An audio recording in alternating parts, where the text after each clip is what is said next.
Hi, everyone. Thanks for joining us. We have some folks online and we've got about 12, 15 people in person, which is really nice to have a mixed group in person and online for our resident artist talks. Always love that. I'm Shane Prada. I'm the director here at the Baltimore Jewelry Center, and I'm seated by the wonderful Dierra Jones. I'm going to give a quick intro to Dierra and turn it over to her. So Dierra is an artist and visual arts teacher based in Savannah, Georgia. She holds a BFA in ceramics from Virginia State University and an MFA in jewelry from Savannah College of Art and Design. Dierra utilizes storytelling and place as the driving force in her studio practice. She creates delicate, small-scale wearable objects and non-traditional installation works that contain her identity and emotions. She uses her practice as a method to achieve freedom and control from her past experiences, reflecting a keen eye for autobiography, processing her life stories through a variety of perspectives. Her ability to create engaging and thoughtful works causes each story to be a continual, encouraging reflection and transformation within the viewer. Dierra also uses her studio practice and background in jewelry to create everyday wearable jewelry that is fun, very much capital F-U-N, fun. She utilizes color experimentation with enamel and beads and wire techniques. Her beadwork is a self-taught skill that she's developed over the years. In addition to her work as an artist, as I said, she's a visual arts teacher for Savannah Chatham County Public Schools. It's been a delight to have Dierra with us over the past month. She's been a joyful presence in the studio, openly sharing her process and allowing us to ooh and awe over her work. I was so struck to watch folks in the studio respond to Dierra's use of beadwork and her affinity for bright colors. It reminded me of watching people like see a rainbow. Yeah. And you're going to get to see that work tonight. So with no further ado, I'll turn it over to Dierra. Awesome. Thank you guys so much for coming out. Let me go ahead and share my screen. And thank you everyone who also joined online as well. All right, so my name is Dierra Jones, and I am an artist, jewelry artist, as well as an art teacher based in Savannah, Georgia. And the work that I'm gonna be presenting to you guys tonight is gonna be like a story in a sense, because a lot of my work is about the idea of story and place. So let's go ahead and start. So, as I told you guys before, I'm an art teacher. I work at the amazing White Bluff Elementary School in Savannah, Georgia. And at my school, we always say the motto, we are Eagle Nation and we are Eagle Strong. And I teach 500 plus students, the elements of art as well as the principles of design. And my goal as an art teacher is to just make sure that my students are always learning, learning a new skill set within the arts, as well as just developing themselves, their personalities and their character as well. So me coming to this artist residency has really taught me a lot, because I had the chance to sit in Margot's class, summer classes with the children, and see some of the awesome things that they're doing. And my goal is also to take some of that back into the classroom. So I'm hoping to do some powder coating with them, maybe some etching, as well as some other fun activities that I've seen some of you guys doing in the studio, as well as Mercury showing me how to make some beads. So, we might do some of that as well in the classroom too. So thank you guys so much. So where I am now, well, this is a few images of their work as well in the classroom. So kind of where I started from, I first started out at Virginia State University. I graduated in 2015. A lot of my work presented in this picture for my thesis project, I guess you can say, was about identity. And identity has played an important role in my work. As you can see, I have like the vest, some of the, armor that you wear. And I just wanted to protect who I was during that time, because for me, growing up was a little tough, especially with like some of the feelings and emotions that I dealt with within my mind. So as you can see, I have a headpiece with some bamboo sticking out, the heart vest, even some of the boots and some of the gloves to protect your hands. During my time at Virginia State University, that's where I kind of got into the idea of jewelry making. I wasn't the best, I was just starting out, and the thing that made me fall in love with jewelry was just the fact that I could use beads. And my first time experimenting with beads was probably back in 2012. where I finally decided to go to Michael's and buy me some pliers and use some wire. And of course it was, terrible quality, but I just wanted to play around and experiment. And I wasted a lot of money personally, but that's okay. I had a good time. But when I got back enrolled in school at Virginia State, that's where I also started to experiment with like aluminum and painting it, and as like in some of these examples on the screen. And I thought that I could solder aluminum at one point, but then I was like, you can't solder aluminum. So, so that's when I decided to continue my education at SCAD, Savannah College of Art and Design in Savannah, Georgia. So during my time at SCAD, I really developed my work from when I was in undergrad. A lot of my pieces were about the body experiences and, how you can experience them subjectively as well when looking at them. So these are just a few images of the work that I've done during my graduate studies. I used a lot of materials such as ceramic, wood. I also incorporated electroforming because I wanted to tell this story about myself personally. So with my work, I generally start off where I'm from. My mom's on this Zoom, so she might kill me after. But yes, this is a picture of my mom and my dad on the left-hand side. He passed in 2007. And this is where I grew up, which is Lee Hall Apartments. Most times we all, remember where we grew up. So the address for me was 607 Summit Street, apartment 4. And it was me and my two sisters, Sierra and Tierra, and our names, of course, rhyme. But growing up, we had a good time. We used our imagination to, have fun. Me and my sisters, we used to put on plastic bags from the grocery store, and we used to skate in the kitchen because we didn't really go out much. So that was our idea of fun. But not only that, but it was also kind of a struggle because my dad personally, he was very pessimistic or negative in, his thoughts. And we didn't really have much growing up. So it made things even harder for us. These are just a few more images of me and, how I came to be who I am. But a lot of these pictures pretty much ingrained themselves into my artwork here. So some of my past work, I would use ceramics and use a needle tool to point or dot the holes into the pieces. And that was just my idea of repeating some of the experiences that I felt over and over again, and just also looking at it as, a form of therapy as well for healing. A piece here titled Peace, where I would also continue on with the same repetitive movements. I would use electroforming and as well as the wood and filling it in with plaster as well. And for me, I used ceramics to represent our bodies. And then the electroforming would be the coat, which would protect us, since the ceramic is fragile anyway, and it could break. And then I would use nature or wood to kind of describe how sometimes we can't even control, who we are or even the thoughts that we think about ourselves. But despite how it may look or, we may perceive it, when we, relive all those experiences, it turns into something that is just so beautiful, in my opinion.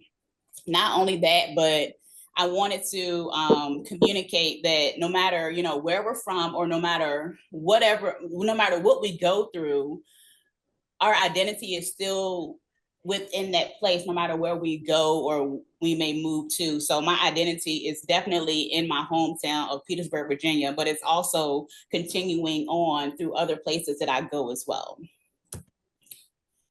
So this is kind of where I guess I was before I applied to this residency. I was trying to continue my whole idea of storytelling in place, but also bringing more light to it or making it more vibrant. So this was during COVID, where a lot of people were starting to go back outside, but some people still had their mask on. And I wanted to communicate with the people out in various places. So in these images here, I had went to Forsyth Park, which is located in Savannah. And I wanted to get everyone's perspective on what their idea of connection was. And by doing that, that allowed me to, you know, bring a little more light and make my work less heavy burden in a sense. Not only that, but I also experimented with doing enameling as well, but also still trying to incorporate the natural into it as well with some of the forms and shapes that I use, such as the mushroom in the blue chair. And then on the other side where I did a lot of hammering and forging on some of the metal pieces as well. So now we're about to also get back into, you know, why I love beading so much. So after graduate school, a lot of my work, honestly, I went strictly back to doing a lot of beading. And beading is just something that I personally love so much. I wouldn't say that I regret, I guess, not, you know, using a lot of the materials that I experimented, you know, with in grad school. But my idea is to kind of have my own identity, because I feel like once you kind of graduate from somewhere, it's like you have to find your identity. You know, you can't just continue to do what you've done. Of course, you can transform it, but, you know, try to find you in it as well. All right, so now we're here at the residency. When I came in, I personally did not remember what I wrote down in my proposal because it was from a year ago. But I know I probably said a lot of things that I did in grad school, honestly. I'm not gonna lie, I did. I put a lot of those things in there and what I wanted to do, but of course that did not happen. I wanted to do something different. And when I came in, a lot of you were sharing with me that Joyce Scott had a show at the BMA, and I, of course, checked it out, and it was amazing. Just her ability to incorporate the human form into her work, as well as using her own body in her performance work, definitely inspired me while I was there. And this body of work here that I created, I wanted to also still include the idea of storytelling and place in it as well, because that's very important to me, but also incorporate color in it as well. So with my work here, I decided to use the form or the shape of a ladder, because I feel like the ladder has so many different metaphors, as well as stairs as well. And for me, I see ladders as, you know, kind of like a stepping stone, you know, you climbing up and reaching, you know, your next level, or, you know, reaching a goal or a milestone. I also see stairs as something that you climb as well. So while here at this residency, I'm staying on the third floor, you guys. And, you know, I don't have a problem with climbing to the third floor, but it's a lot of stairs. I'm not gonna lie. So yeah, I've been really exercising while here climbing those stairs. But yeah, it's the whole idea of stairs and ladders are to definitely reach to the next level, or to reach a goal that you're trying to achieve. And I'm gonna show you guys some of the pieces I've been working on, as well as kind of the story behind them. So on these pieces here, I decided to do some enameling, which I love so much. Just the ability to work with glass and just melt it onto the metal. Powder coating is something that I learned while here. I've seen a lot of people using it in their work before, and it's actually a lot of fun, but very messy at the same time. So yeah, very messy. So I think I still love enameling a lot more, but you know, I can get into the groove. But with this neon colored pair of earrings on the side here, I wanted to create a pair of earrings that kind of describe what we go through in life, and like how we have to do like so many like maybe like twists and turns while climbing up a ladder, or even a set of stairs, and sometimes we fall down, but eventually we'll get to the top. And this piece here, as well as the next piece that I'm going to show you guys after this, these next two ladders are going to be brooches, and they pretty much symbolize my childhood in a sense. So when I was a child, I used to go to the park with my dad all the time, and I think it was located behind one of the libraries, and it honestly only had just one slide. It was like literally no swingers, but it was just that one slide. So he would take me and my sisters to the park, and we would, you know, of course, get on the slide, but being afraid to go down, and he would sit at the bottom waiting for us to come down, or, you know, for us not to fall off the slide as I thought I was going to do. So yes, this piece symbolizes that. But not only that, it also symbolizes my memory of watching one of my favorite, you know, I guess pastimes growing up, which was wrestling. So back, you know, back then, you know, it was like WCW, WWF, you know, now it's like WWE. So yeah, we had a great time, you know, watching that, you know, as a family. My dad definitely loved it, especially, as well as my older sister. She loved watching wrestling as well. So this ladder right here symbolizes like the money in the bank match.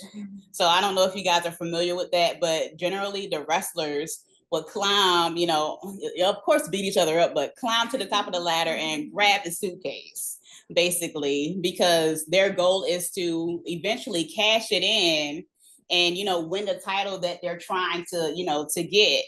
And of course they would, you know, wait until that person is weak in a match to go cash it in so that they can win easily. So that's the whole, you know, metaphor or story behind this piece as well, and how it relates to my childhood.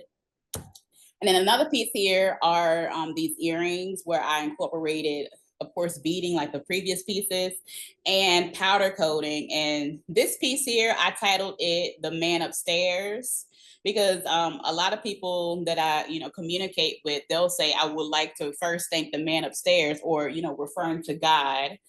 And I wanted to create a piece that symbolizes us just, or myself just, you know, continuing to push on, knowing that I have my faith to kind of, you know, back me up and support me as I reach my next goal in life. And the beads around it, which are my two beads, symbolizes the crown, because we're royalty. And then the red around the edge of it symbolizes me being covered by the blood of Jesus.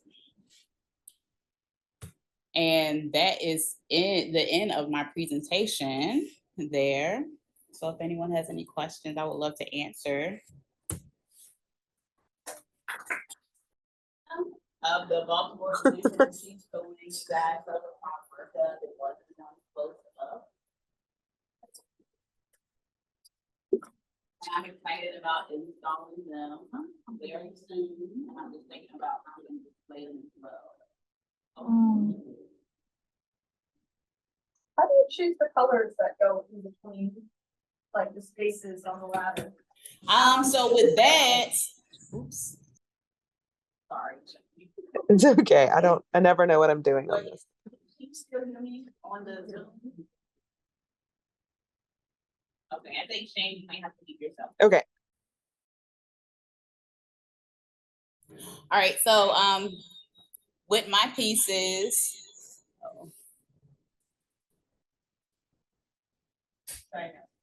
okay, can you hear me? Okay, probably can. All right, so someone asked me how do I choose the beads to kind of fill in like the sections on the ladders. So with that, in my sketch, Shane, I have a sketch over there like with my original sketches on what I wanted to do. So I started off with like a blue ladder and then like some beads in between. But as I was beading it and making the ladder, it looked boring. So I honestly decided to just switch up the beads, and I honestly had to find like beads that would fit into those sections, especially those tiny ones. So that's how I kind of, you know, came to put this piece together here. But it's definitely one of my favorite pieces. Can you tell me about like the leather, like, or? So yes. So this leather here, one of my good friends, Jillian Trask, another jewelry artist that I went to school with, she gave me this bag of leather that she, you know, was no longer using, and I thought it would fit well with my work, since, you know, I talk about the body as well as the experiences that we go through. So I decided to, you know, use this leather here. I was going to use faux leather, but, you know. It's such, I'm turning over all the pieces yes. of leather. Like, there's the perforated. But yeah, and the other earring has a different, like, it's the same leather, but, you know, it's different. The other earring for that one It's more green on the other one. This stuff is so. Can I pass this around? Yeah, you can, definitely. So yeah, you can pass all of them around. We have two questions. Yes. Okay. The first one is, what are you planning to do after this residency? Oh, that's a great question. So what I'm planning to do after this residency is to definitely keep building upon my skill set with beading, because this was the first time I actually did stitch beading and I actually really enjoy it. So I'm going to continue to possibly, explore this whole idea of, stitch beading, but also incorporating like different silhouettes to continue to tell a story. And my goal also when I get back to Savannah is to have an opening with some other jewelry artists. So I'm excited about that. So there's some questions in the chat. Will the man upstairs be available for purchase? Have you ever missed the materials you used in grad school? I do actually. Okay, so yeah, so the man upstairs will be available for purchase. It will be. So yeah, I did want to wear them myself, but it's okay. I can make another pair. But I am going to get back to some of my material from grad school because I actually miss it. When I was going through some of my images, I had a soft spot for it. So yeah, I'm gonna continue to do that as well. Explore that. Katya Morsi is asking if you can talk a bit more about your use of embroidery and what the technique means to you. Yes. So this embroidery, this is honestly something new that I'm experimenting with. I've never done it before.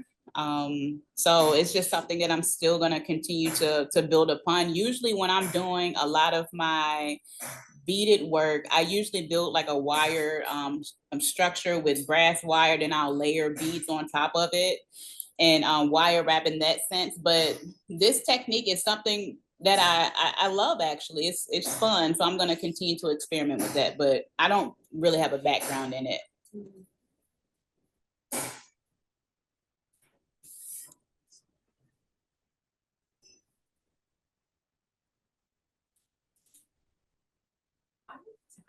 Yes. Could you speak a little bit more on how spirituality enters your work? So yes. Spirituality. Now I really don't touch base on that, especially in my previous work, but I wanted to talk about it in this work because it's definitely a part of my identity, and I want to be, I guess, a little more bolder about who I am because I'm really an introvert at heart. I don't really say too much unless I need to. So You're teaching. Yeah. Oh yeah. I feel like I'm very loud at my job, honestly. But yes, I wanted to, definitely touch base on that because I am growing in my faith and, I just want to be bold and, express who I am more. So yeah. Well, you really nailed it with some of this imagery. Thank you. You see both from the spiritual sense and just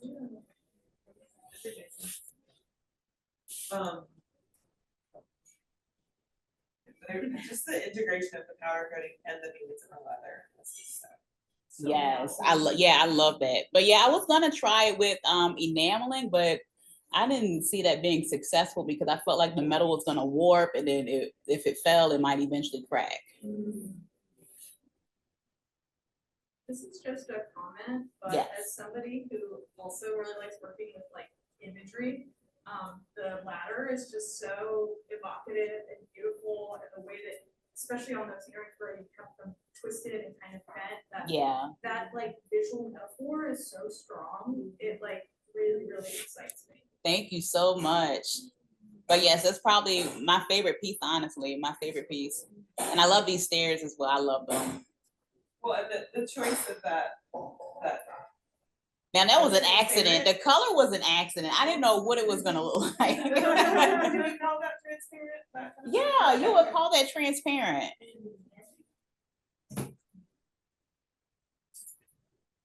Congratulations. Oh yeah, that's my mom. There. Let me go, like your daughter. Talk a little bit about the way that light interacts with the materials that you're using, because I feel like it feels very relevant to like the imagery that you're using in the story you're telling. So yeah, so this light, of course it comes from the colors that I'm using, but I wanted to also use, I guess, this idea of like transparent, well, maybe incorporate this idea of like transparent beads in it as well. So I know with one of the ladders, I used like a bead that was purple, but it was also transparent, and it came through the white backing on it, the lacy stiff stuff. So yeah, that there, and it kind of made it look as though, you know, light was illuminating through it. And just the use of, you know, two beads in general, I feel like light can come through, especially on the piece, the man upstairs with the crown as well, how the light, you know, illuminates through that as well.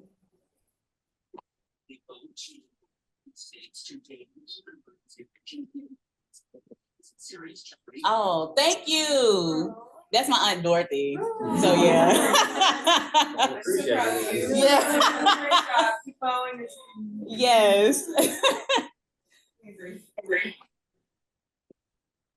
What's gonna happen with that back piece? Yeah, Now, Dierra, I can you have talk no about that? idea about that, honestly. I don't know. And everyone that walks by say that they love it, and I don't like it at all. So I'm struggling to, you know, figure out what I'm gonna do with that, Make honestly. your own beats.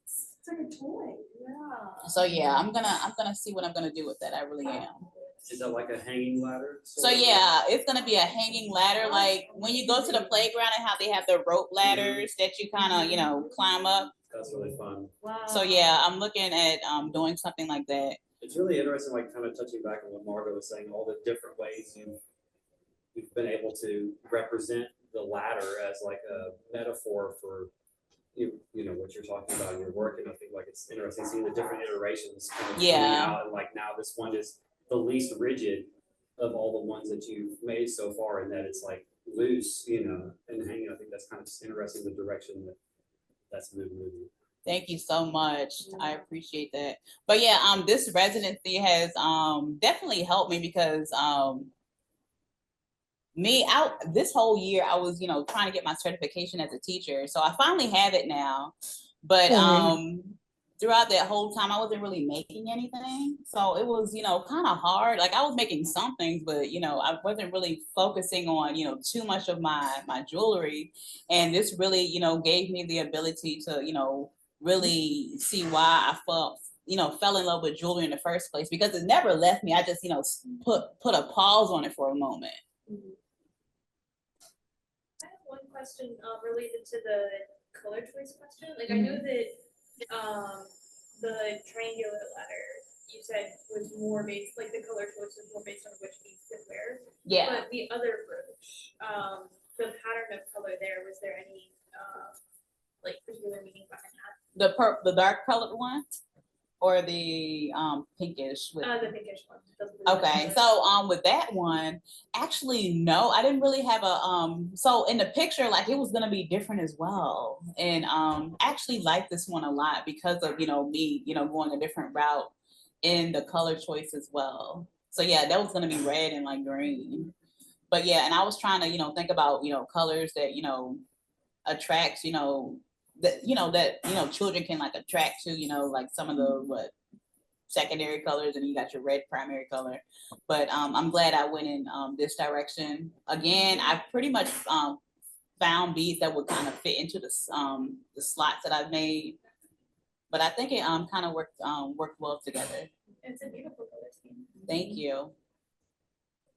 I really like how you have your plans, but you go in with like you go into your plans with the flexibility that things can change. And Yeah. you know, you seem to have a very strong intuition, but you seem to like let the flow of making happen. So yeah. Which is really exciting to have seen develop in the studio. Yes, thank you so much.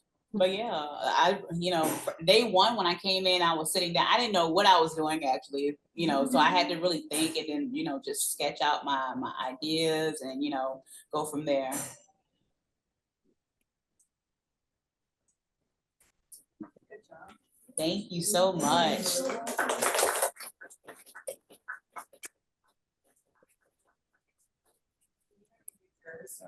Yes, I can mute. So thank you to everyone for joining us. This was recorded, so if you want to see it again or know someone who might want to see it, we'll have it for you. Jay's lovely about putting these on YouTube for us.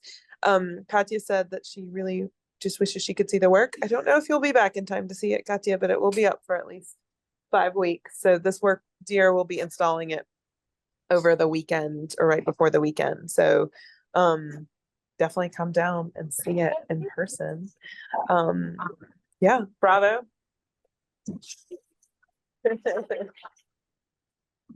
She's sad to see you go, but it's been lovely to I know. The residency is so hard. So good, so hard.